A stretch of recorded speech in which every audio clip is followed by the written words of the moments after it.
Warning, incoming game over. Warning, incoming game over. Well, that was a game that was allegedly a hockey game that I watched the entirety of, and because I hate myself. And now I have to talk about it because once again, I hate myself. Welcome into Game Over Toronto.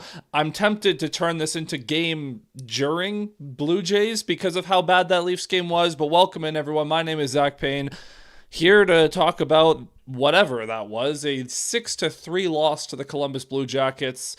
However, if you watch the game, you know that it was 6-1, and then the Leafs added two garbage time goals. Granted, one of them being a milestone goal, which we'll talk about in a little bit. Just a horrible display. And the funny thing is, it wasn't even necessarily the Leafs' worst game of the season. It was just the game they got the worst goaltending. It was bad, let me be clear. It was a bad game.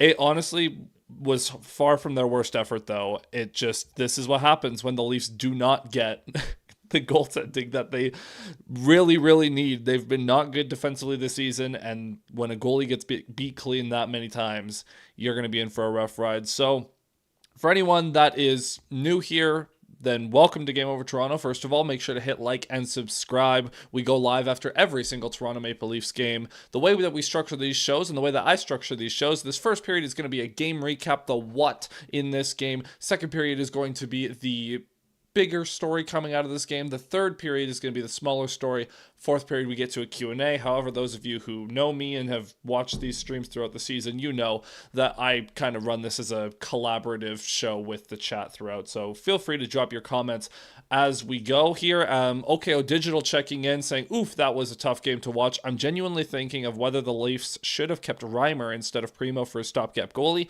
I'm wondering why they didn't just use Hildeby as a third goalie. But regardless, it doesn't much matter. The Leafs very badly need Joseph Wool back, and thankfully I don't think Caden Primo will ever see a Maple Leafs jersey again, hopefully, and hopefully will not start again this season because that was bad. So starting this game, on one of the first shifts, Easton Cowan, he had some good active offensive zone shift with a couple of shot attempts attacking the net. More of what I've wanted to see from him, but haven't seen so far, is just him being active in the O zone. Much better in this game. It seemed like he had a lot more confidence coming into this one. That was good to see. There was a mad scramble in the Leafs net. This was like 4 minutes into the game where the puck gets in behind Primo. Simon Benoit pulls the puck off the line, saving a goal. Admittedly, it should have been a penalty shot because Benoit completely enclosed the puck with his glove to swipe it off the goal line. Alas, the officials missed that one. The Leafs get bailed out. It stays 0-0 for like a minute. Off the rush, a turnover in the neutral zone, and Cole Sillinger from a standstill beats Simon Benoit wide to the outside, and he's able to pull it back to his forehand and beat Primo on the far side. On the broadcast, they speculated that Primo didn't think that Sillinger could have got all the way across. I don't much care. That goal can't go in. That is a goal that an NHL goalie needs to be able to stop. Not great defense from Benoit either, but that's one that Primo has to save. That's going to be a theme. I'm going to say that a lot tonight. And throughout the first period, the Leafs were just getting skated out of the building. This was kind of an easy game to predict how it would go because the Leafs are, well, we're going to talk about it in a bit, not a great skating team. And the Blue Jackets are very fast off the rush. They can attack you. They can circle you in the offensive zone. And they were doing that in droves tonight. The Leafs just could not keep up with them in the first period. Robertson did have a couple of nice moments. He fed Matthews for a nice slot shot, and McMahon was able to get a rebound chance, but both were turned away. And then in the neutral zone, Matthias Michelli gets absolutely bulldozed, springing a 5-on-1.5 rush, and then it was 2.5, a 5-man rush from the Blue Jackets where they have literally everyone jumping up in the play, and Zach Werenski just rips one past Primo clean. Once again, it's a clean look from about a little further than the right dot. I understand that you're going to get beat sometimes. You want your goalie to save a clean look like that. Alas, it's 2-0, and the Leafs just look really bad. Myers did take a really stupid tripping penalty in the waning moments of the first period, but the Leafs were able to kill it off heading into the second. To open the second period, Steven Lorentz with a great play on the forecheck. He was able to feed Jake McCabe, who had a fantastic night, honestly.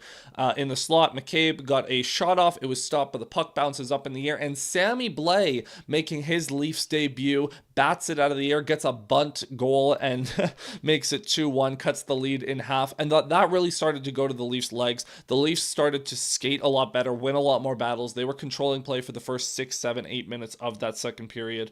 Nyes had a great chance off an offensive zone faceoff where the Jackets just inexplicably left him alone in front, was turned away. Tavares had a nice rush chance, and then like 5 seconds later had another chance from the high slot that Merzlikins made a nice glove save on. And then I made a note in here that Jake McCabe had just been amazing in this game. Like, he was super active. This was easily Jake McCabe's best game of the season, and it's a shame that it happened in this game. But McCabe was fantastic offensively, defensively. He was blocking shots, killing penalties super well, and he was actually very active in the offensive zone, making nice plays with the puck on his stick, which has been my biggest criticism of him so far. I thought he was super active in a good way, and that the Leafs just had a lot more jump in the second period. Matthews had a huge hit in this game, absolutely bulldozed a Jackets defender. I don't even know who it was, but just completely ran him over. And that was good to see from Matthews using his size. There was a play that Matthew Nyes had the puck from about the left circle, like around the left dot, and I had noted that Nyes needs to trust his shot more. I feel like Nyes has been doing a little bit too much trying to dangle and get to the net instead of just letting it rip. He has a good shot. I want to see him use it more. And then off a stretch pass turnover from Morgan Rielly, the Jackets on the rush swing behind the net. A pass goes through multiple Leafs. It doesn't end up in a goal, but the second chance goes to Ivan Provorov, who cuts back to his backhand and is able to bury it past Primo. Not the best play from Primo. Again, savable from him. However, I'll give him a little bit of a break on this one. The Leafs had 4 defenders back, defending 3 Blue Jackets, and it results in a goal. Can't happen. Horrible defensive zone coverage from the Leafs. Sammy Blais had a couple of nice hits in this one, and then Lorentz had a nice rush chance that was turned away off a nice Domi pass. And then out of a commercial break, the Leafs in the offensive zone, the puck bounces off the boards, and Matthews tries to stop it and keep it into the blue line. He's unable to control it, leads to a 2-on-1 the other way, and Cole Sillinger is able to bury his second of the night. Kind of just an unfortunate play. Matthews is going to wear the goat horns on that one because he's unable to control it, as he should. It's not even necessarily like, oh, what a stupid play by Matthews. He was fighting the puck a little bit and couldn't control it. Tavares had another chance that he was stopped in tight, and then this was just an unfortunate one. Steven Lorentz on a rush chance gets a deflection on net, it's turned away, and then he slides headfirst into the boards, and he's injured on the play. He's down, he's injured, and he's taken out of the play, and then the Jackets are able to go on the rush the other way. I don't even know who scored this goal, but it was another shot that just beats Primo clean that you can't have. It was Dante Fabro. Can't have it. From about the ringette line, just beats him over the glove.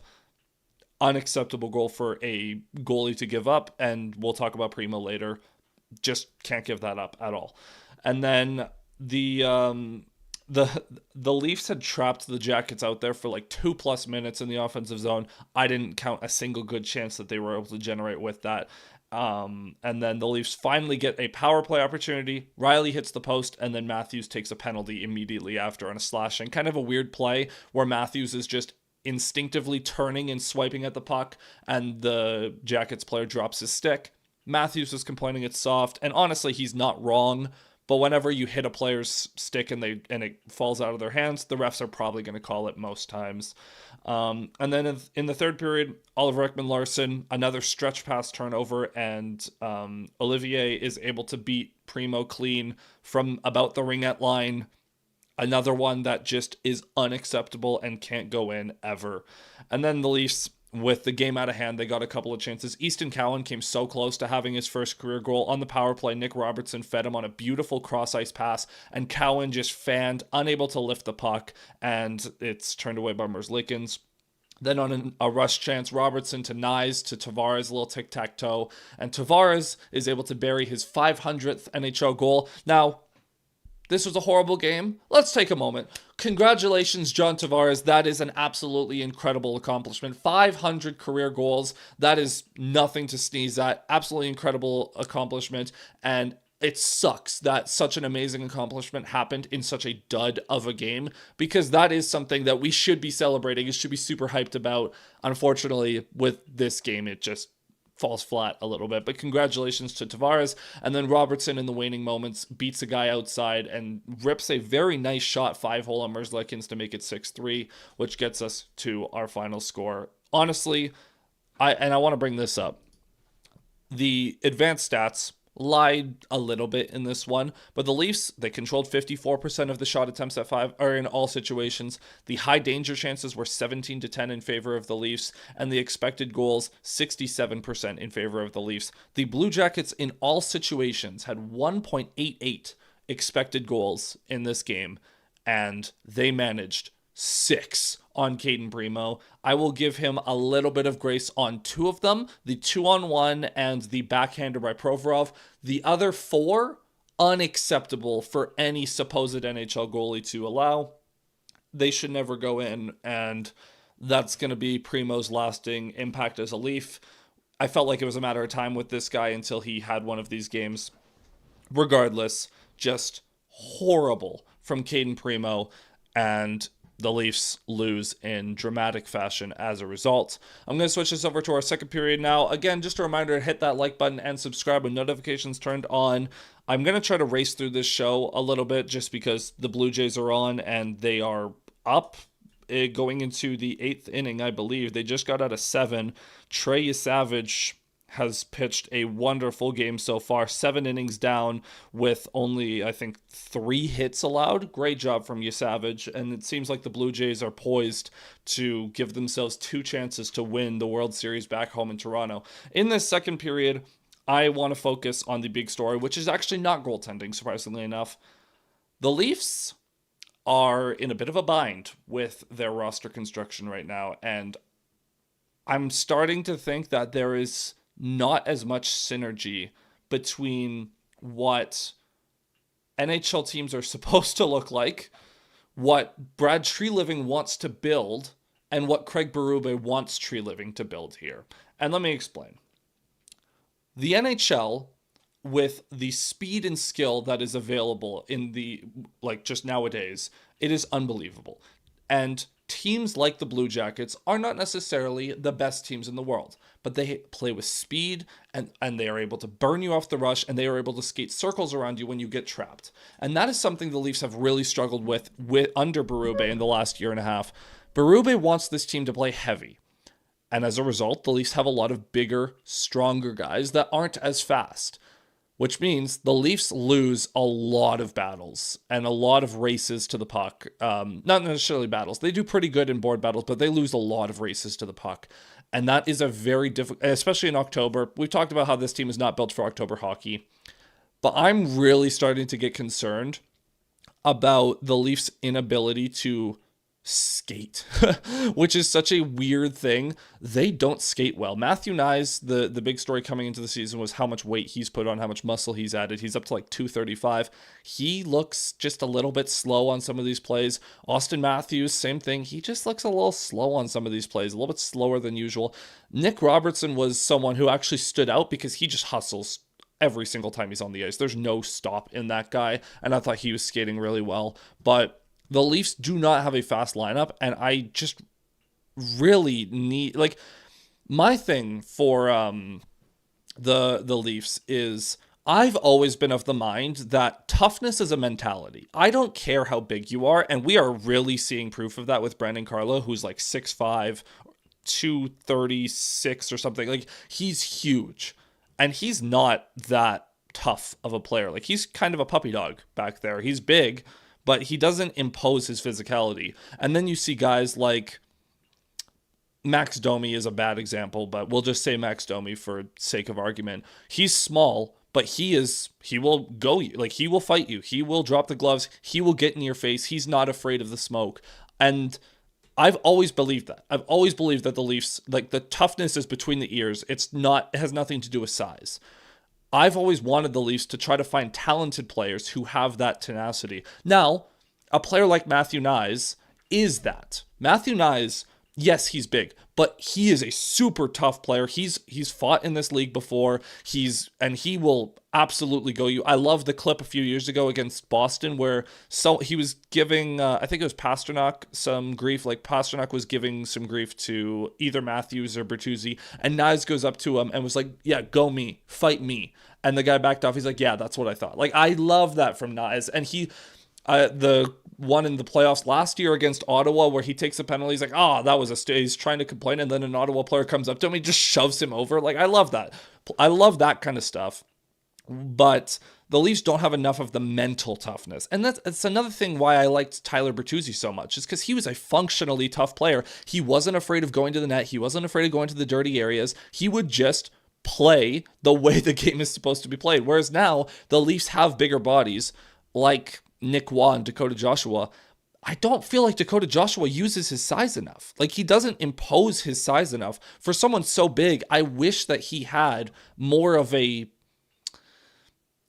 don't even know how to describe it, just more of that dog in him to mess some things up in the corner and around the net and just be a bit more of a menace out there.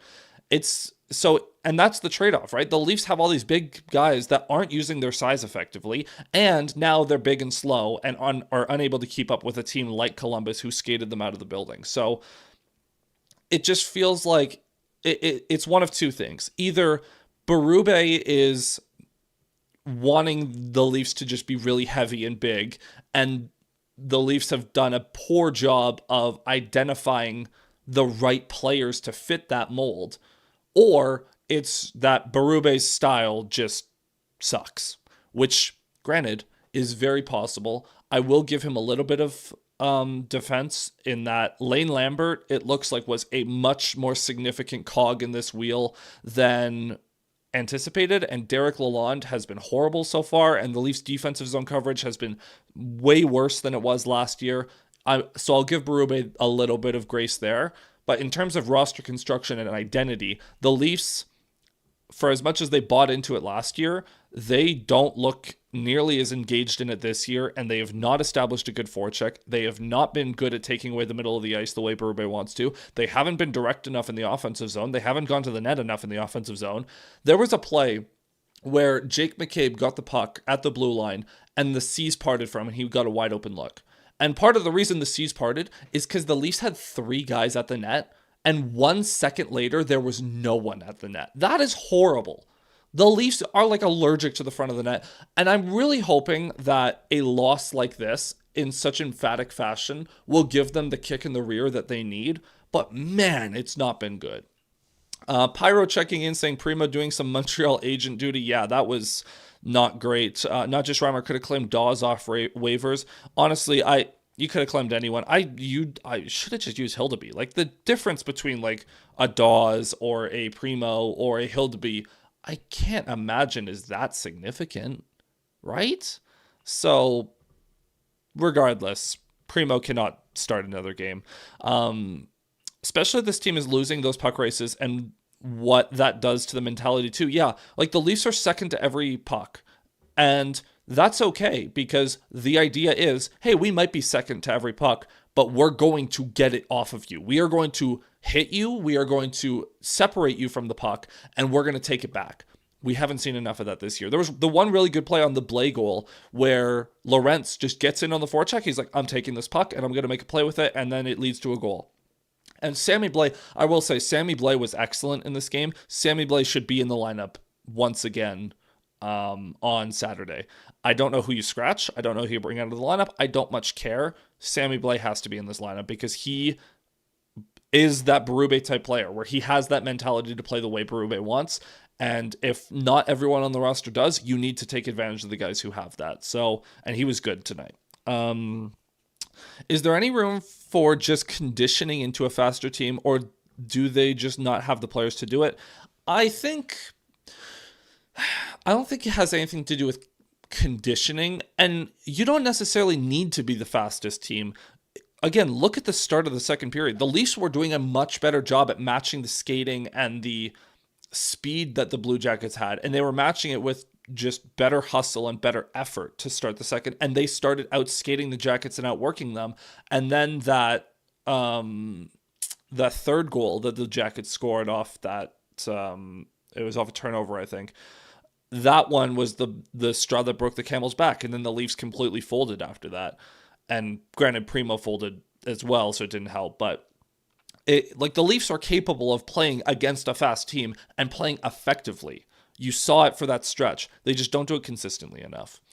Small but could headbutt a stick of C4. Yeah, that's exactly what you want. Had higher hopes for Joshua. Me too. I'm willing to give him a little bit of grace. The Leafs need a road trip so badly because I feel like the giant homestand to start the year was such a bad thing for this team that has so many new players and is trying to embrace a different mentality. These guys need to just hang out more. And this whole being at home for 3 straight weeks and then everyone's just going to the rink and going home and going to the game, going home and not hanging out at the hotel, not bonding on the flights. Like, this team needs a road trip so badly because they need to do a better job playing for each other, and you have to like each other for that to happen. So this team has to do a better job at bonding, honestly. They need some team building events. Blay was an ex-Blue, I think. Yes, he was. I think he played in that Stanley Cup run back in the day. I don't know. But he was an ex-Blue. He has played for Berube before, and that's why he fits so well. That's why the Leafs wanted him. All the rush chances putting them on their heels so they don't get it on the forecheck they need. Yeah, and that's fair. The other thing is their breakouts haven't been great. Way too much emphasis on the stretch pass once again. I'm not ready to go into a full-blown rant about that one just yet because I talked about it so much last year. But the stretch passes, there's been too many, and the Leafs are still...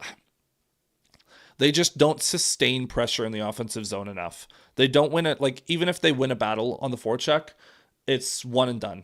And they need to do a better job at sustaining pressure, getting to the net, getting high-quality chances. They just don't do it enough. Rush chances against are maybe highest in the league at this point.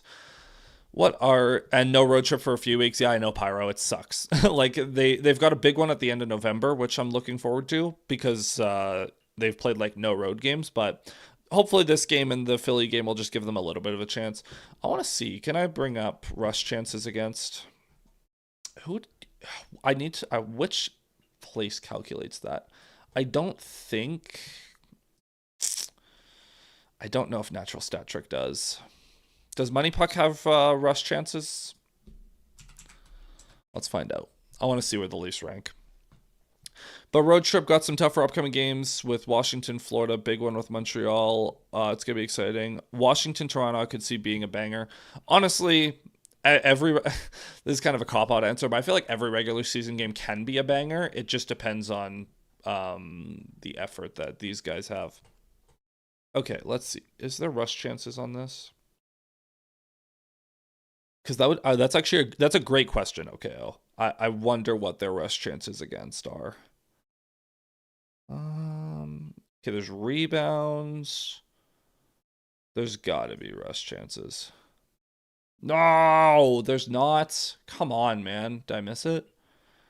I see rebound shots for and against, and maybe I can look at that. But dang it, I don't see. I don't see that. Where I want to see rush or rebound goals or rebound shots for is what I need.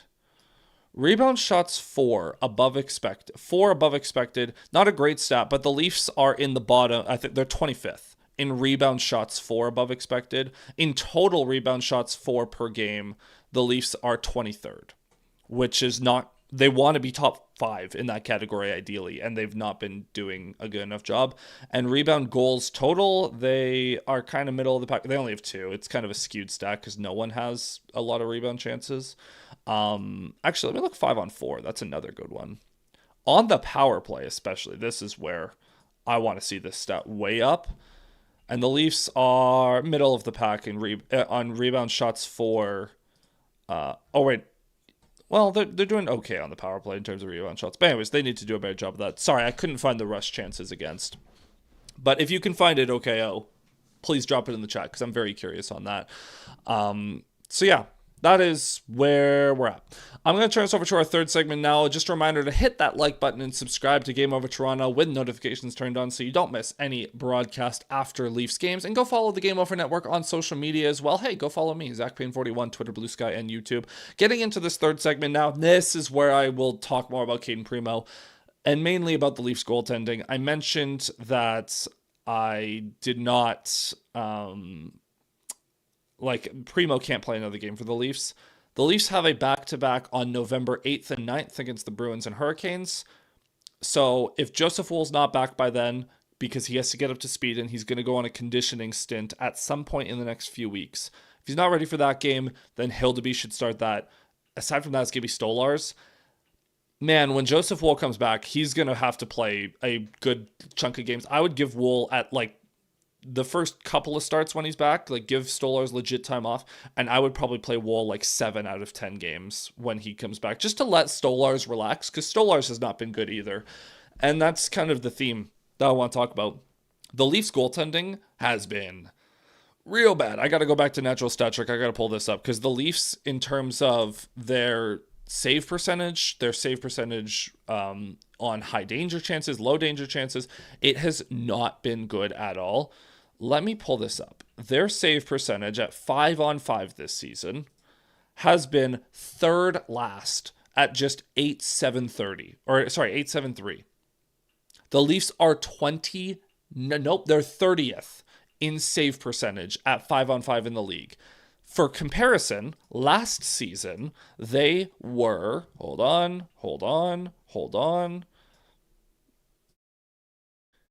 For comparison, last season, the Leafs were second with a 9.26.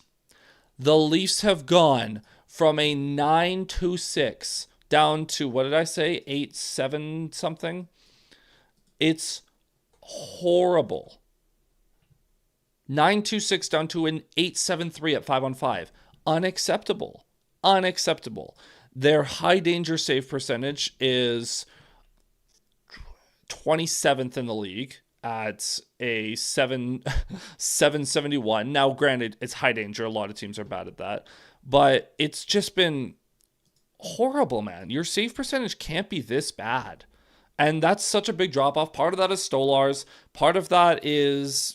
Primo does not help tonight, but the Leafs coverage has not been good. How the heck is the Lalonde effect? Yes, part of that is absolutely Lalonde and the defensive zone coverage. They've been giving up way too many clean looks. However, the goalies just aren't making as many saves as they did last year, and Stolarz has not been nearly as good. Stolarz was genuinely one of the best goalies in the league when he played last year. His saves above expected were out of this world. This year, he's been downright mediocre. And he's been mediocre ever since he called out the team. He called out the team and said, you guys are not making life hard enough on the other goalie, and we are not playing well enough. We're giving up too many points in the standings. And then he started playing horrible. And Primo is even worse. So the Leafs have not gotten goaltending. Joseph Wool, I've been joking to friends offline, Joseph Wool needs to come save me. I'm actually kind of scared because I feel like Wool's going to come back and he's going to be okay, but it's going to be same as Stolarz, where he'll make a couple good saves and then he'll still get beat because the Leafs are giving up too many good looks in tight. And then we're going to be like, oh no, the goalies both suck. And it's going to be like, no, the defense sucks. And the team sucks in front of him. Joseph Wool, we learned in the playoffs last year, will match whatever the Leafs do in front of him.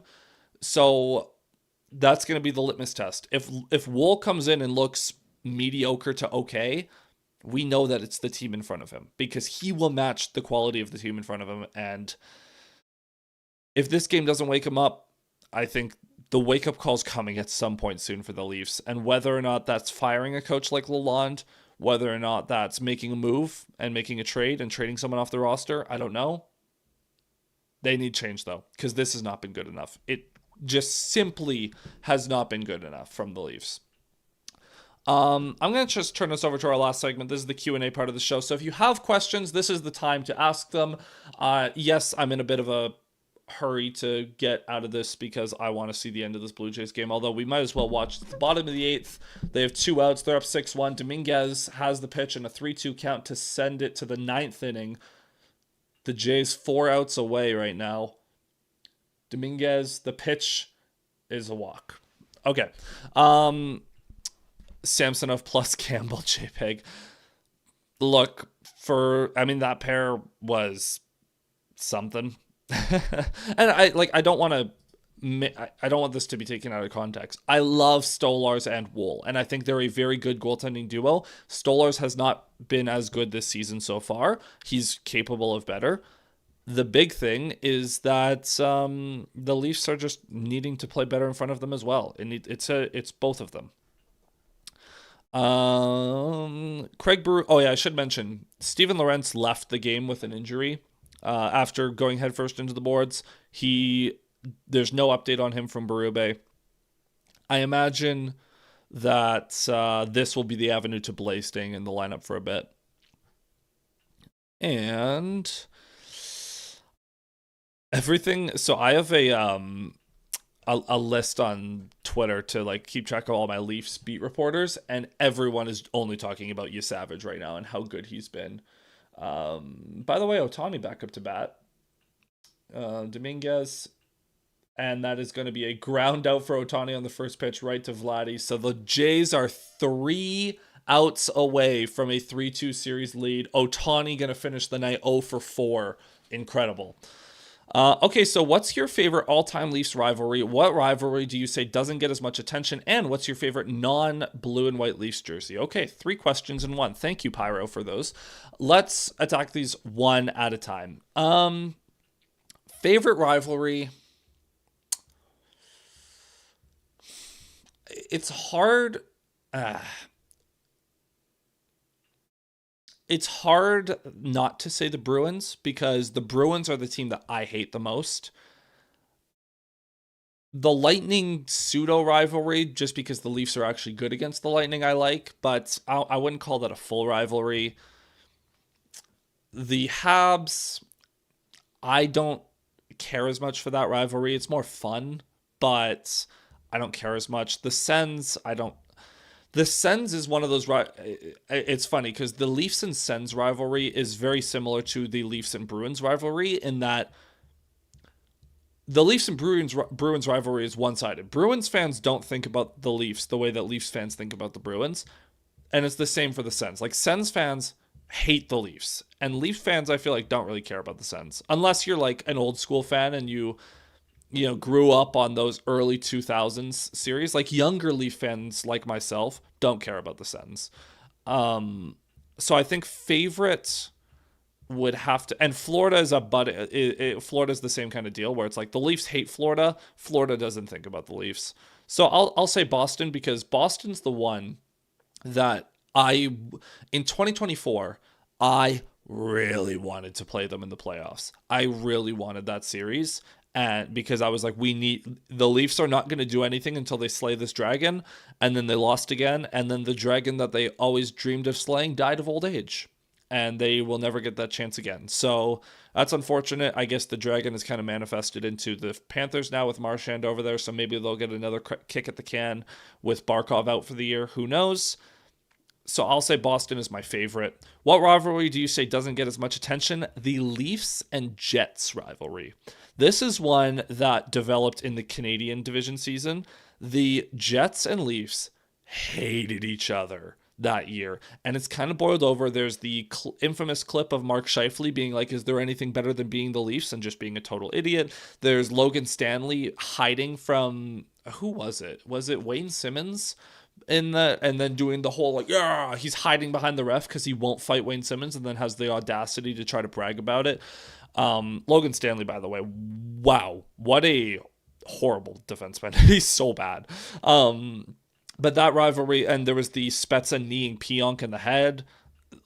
That's kind of a pseudo rivalry, and I always circle those games on the calendar because I really want to beat the Jets every time.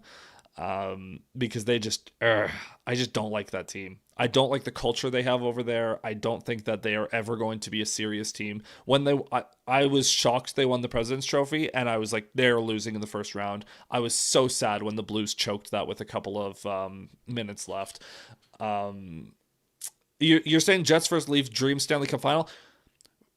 And for as much as the easy joke is the Leafs will never get there, the Jets are never going to get there. As long as Mark Scheifele is the captain of that team and the leader of that team, the Jets are never going to make the Stanley Cup Finals. That is a guarantee. And then favorite non-blue and blue/away Leafs jersey. I really like the. Actually, I'll show you. I can show you. One moment.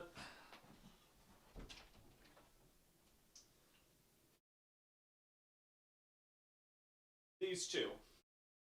These ones from the Centennial Classic against the Capitals a few years ago. These all white ones, pretty much.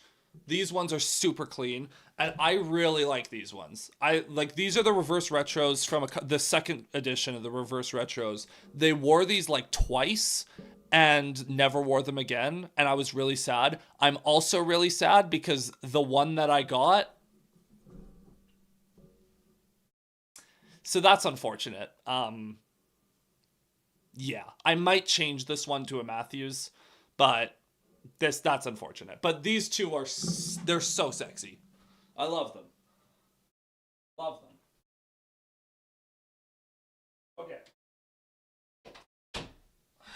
Ignore me coming out of the closet there. Okay, I'm excited for or sorry, I gotta catch up right now. Okay, do the Leafs have to suck so the Jays can win? I think that might be the case. Because the Jays have been unbelievable, and the Leafs suck. So maybe that's the setup. We'll see. I'm so sorry to all the casual Toronto sports fans that are going to go from the Jays hopefully closing out this World Series to the Leafs being horrible. It's going to be such a come down for them, but November's going to be a tough month for Toronto sports fans, and there's going to be so much negativity around the Leafs. So buckle up, kids. Like you think there's negativity now? Wait until more people are actually paying attention. That's pretty with the white shorts look so swell. Is it simplify this from Josh ACM? Is it simplifying to say that if 34 doesn't raise his game times 1,000, the Leafs have no shot at anything? That might be simplifying it because here's the thing, right? Matthews is nowhere close to the 69 goal scorer he was a couple of years ago. And the hope was that he could get back to being like a 50 goal guy this year now that he's healthy. I'm starting to think that this is a Berube problem and not a Matthews problem. He is turning Matthews into Ryan O'Reilly, and I hate it. I hate that Matthews is the first penalty killer over the boards. I hate that he gets buried in so many defensive zone faceoffs. I hate that he's being tasked with being Barkov. Like, they want him to be a different version of Barkov or Ryan O'Reilly when that's not his game. For as good as he is defensively, unleash this man. Give him all the offensive zone starts. Give him sheltered minutes and let him feast on secondary competition. The idea was, and Tree Living talked about this, that Nick Wall was going to be brought in to take some of those defensive matchups and take those defensive zone draws to free up Matthews to be the offensive force. And we haven't seen any of that. Berube is not deploying Wall that way. Maybe it's because Wall hasn't been great in the dot, but I've been very disappointed with the deployment there. And it's not like Matthews lost the ability to score 60 goals. He's just not being put in the same positions he was when Keefe was the coach. Are the Raptors at least doing good? Let's find out. I'm not really a basketball fan. By the way, we're going to the bottom of the ninth now, up 6-1. If the Jays blow this, I'd be shocked. The Raptors lost tonight. They're 1-4. They are not good. Okay, that's unfortunately they're not good. Do you think with how the Leafs are going now, will Berube last much longer? So here's this, and this is a conversation I don't know if we're ready for, but I thought the Craig Berube hire was a mistake from the start. I started to be convinced down the stretch last year when the Leafs actually won the division, actually were winning games, and actually won a series and played mostly well against the Panthers until it mattered most. And I would like to now tell you a story. When Mike Babcock was coach of the Leafs, he coached the Leafs through 3 playoff runs. There was the one against Washington, where they were the scrappy underdogs, and they gave Washington everything they had. This was like the President's Trophy winning Capitals. Like, best team they've assembled that kept losing in the second round to the Penguins. And the Leafs gave them so much trouble in that first round, pushed them to 6 games. Every game went to, or 5 of the games went to overtime. Every game was a 1-goal game, all that. The second year, they admittedly were lucky to get to 7 games against Boston. Freddie Anderson dragged that team to 7 games, and they got killed. They looked horrible. They blew a lead in Game 7, all that. The second year against Boston in 2019, the Leafs were a lot more prepared. They win Game 1 in Boston in a hostile environment. They lose Game 2. They answer with a win in Game 3. They win Game 5, a close defensive battle in Game 5, give themselves a 3-2 series lead, choke the rest of the series. And Leafs ownership looked at that series, and Dubas wanted to fire Babcock after that. He said, this coach is not the right guy. Matthews only played like 18 minutes in Game 7. It was horrible. It was horrible deployment from Babcock, and he needed to go. Not just because he's a horrible person, but because, like, yes, the team quit on him, but also he just wasn't the guy. But Leafs ownership looked at that and said, we really liked how the Leafs played in Game 5 of that series. So we're going to give Babcock a chance to start next year. They end up being horrible to open 19-20 season. Babcock gets fired like 20 games in, and then Keefe comes in. I'm worried that Leafs ownership is going to look at the fact that Berube made it to Game 7 against the Panthers and be like, well, they were right there, and give him too much rope. Now, granted, we're far away from a coaching change. Like, this is only Berube's second year. I think it's much more likely we see an assistant coaching change halfway through the season than a head coaching change. I think the only way that Berube would get fired this year is if the Leafs missed the playoffs, or if they made the playoffs and got swept or something horrible like that. I don't think his job is in jeopardy at this point. That being said, the seat warmer's turned on at this point. I think the seat warmer, like, if we're saying on a scale of 1 to 10, coming into the season it was a 1, I think we're at a 3. I think the seat warmer has been turned on for Berube at this point. Is there a coaching change like what the Oilers did with Knobloch, where Matthews essentially picks the coach? Who would Matthews pick is the problem, because Matthews went through the U.S. program and then he went to Zurich. I don't think that, like, and Keefe was the coach that Matthews loved. Like, Matthews loved Sheldon Keefe, mainly because Keefe would give him all the cushy assignments and let him cook in the offensive zone. I think when Keefe was fired, there was an understanding that, like, hey, you guys didn't play good enough to warrant keeping this coach, so now you have to deal with someone else. And the Leafs needed a culture shift anyways. I don't think Matthews is gonna, and this is harsh. Matthew, like, the thing is, McDavid is the best player in the world, and he shows up every single night and gives you his best, and in the playoffs he gives you even more. McDavid has the keys to the city in Edmonton, and you do whatever you need to keep him there.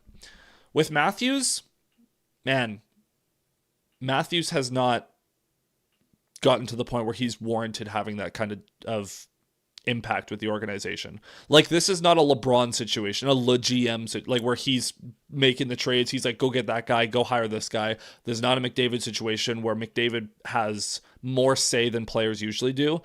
Matthews doesn't have the clout to make that happen. He's just not. Like, he's not that guy. And so I think that if the Leafs were to move on from Berube, you have to get a coach that's more offensively minded. You have to get a coach that emphasizes the speed and skill that the Leafs have. And someone that can that can just get these guys into positions to score, because that's what they're built on. I think, ironically, if the Leafs had a decor, like, whatever. Well, there's a conversation for a different day. But I don't think Berube is in jeopardy at this point.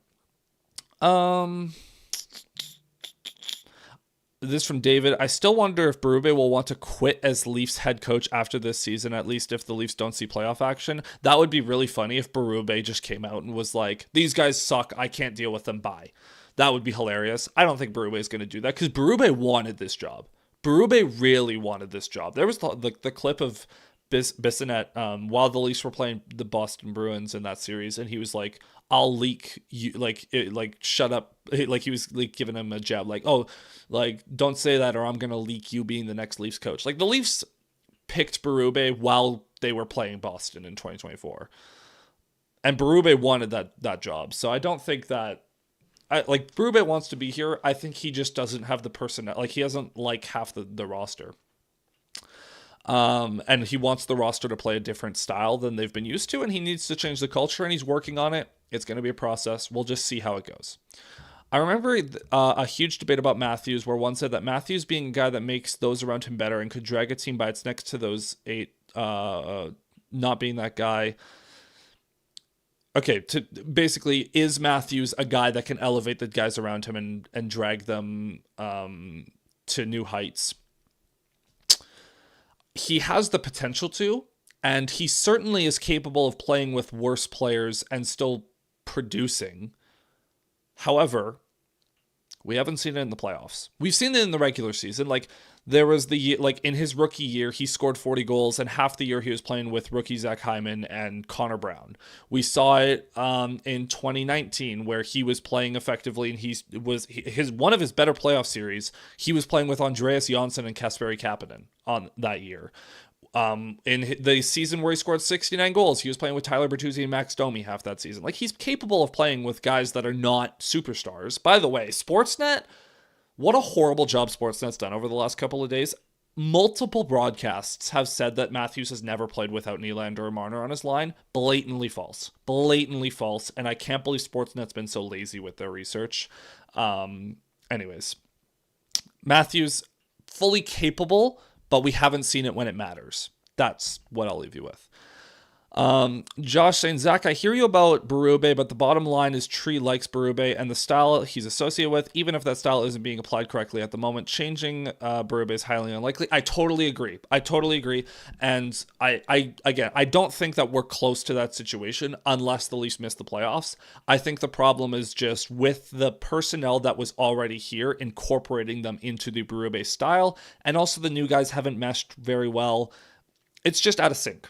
It's out of sync, and they can do better. But hold on, it's early. We're 10 games in, 11 games in. It's early. We just got to see where this thing goes. For better or worse, they're stuck with Berube. So the problem and the reason that it's going to become a conversation is because the Leafs play a very boring style, and that boring style was fine last year when the Leafs were winning all the time. Man, it gets old quick when they're losing because when they win ugly. And when they lose ugly. And losing ugly is such a bad feeling. Tocchet last season effectively said, I'm out as Canucks coach after, I mean, the Tocchet situation, that was more amicable than most splits are. But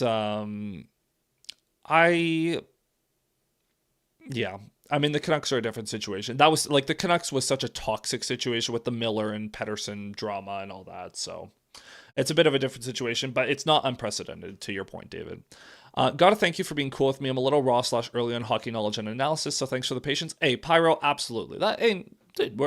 I wouldn't say that you're that far behind. Like, you're asking good questions, you're being engaged, like you're doing all the right things, man. So and I appreciate you being here and along for the ride.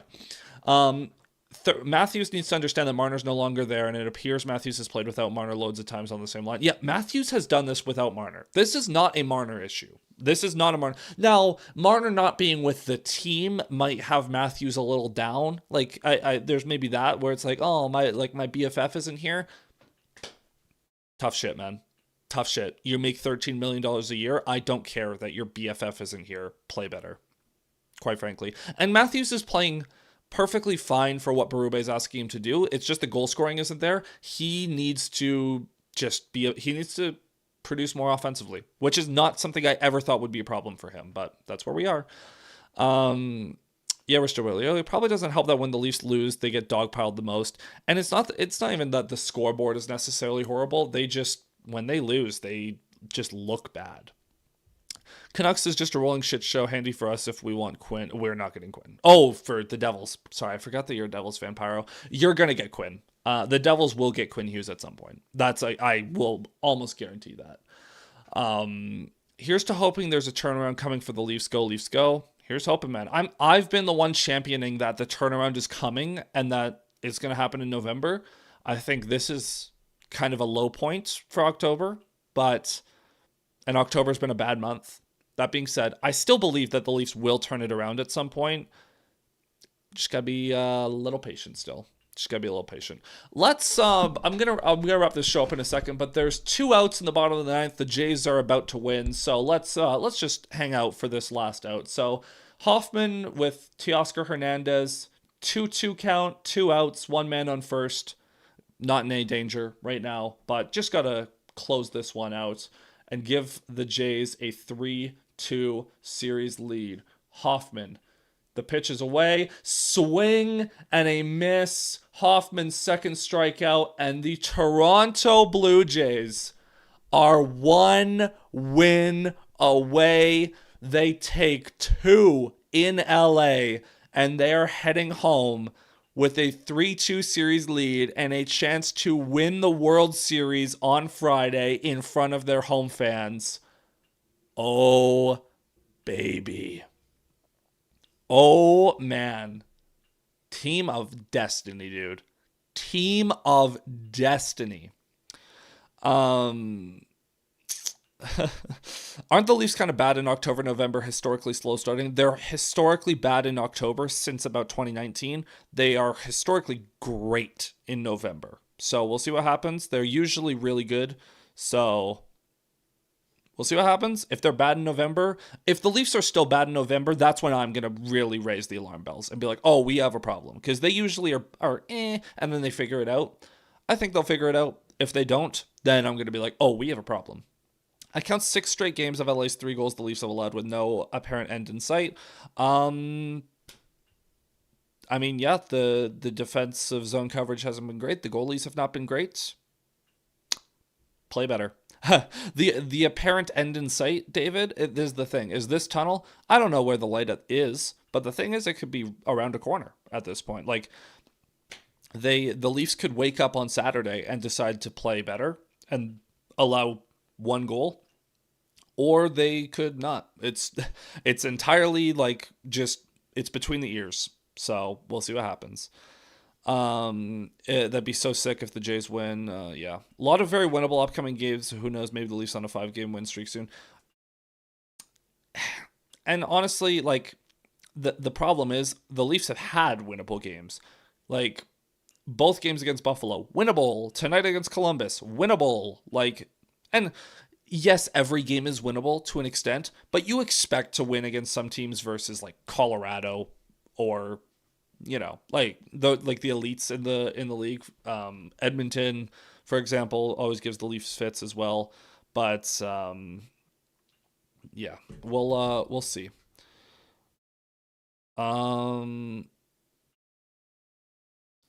But ask me in mid-November and things may be different. Yeah, and David, you hit the nail on the head. The Leafs historically have been good about turning it around in November. We'll see. I mean, if they do it again, then this team just sucks in October, and we just have to accept that. If they don't, then alarm bells can go up.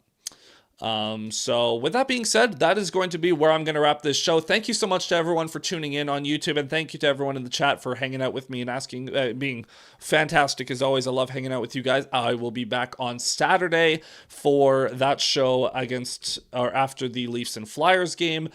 I would imagine that, and be on the lookout for this, they might try to move the start time of that game again because Game 7 would be on Saturday with the Jays. So if the Jays win on Friday, this won't be a problem, but just be on the lookout. They might change the start time of that one. So I'll be live after that game, as always. So I'll see you guys then, hopefully after a Leafs win, hopefully with Chris Tanev back, hopefully with Scott Laughton back. We'll see how that goes. Until then, my friends, take care. Cheers.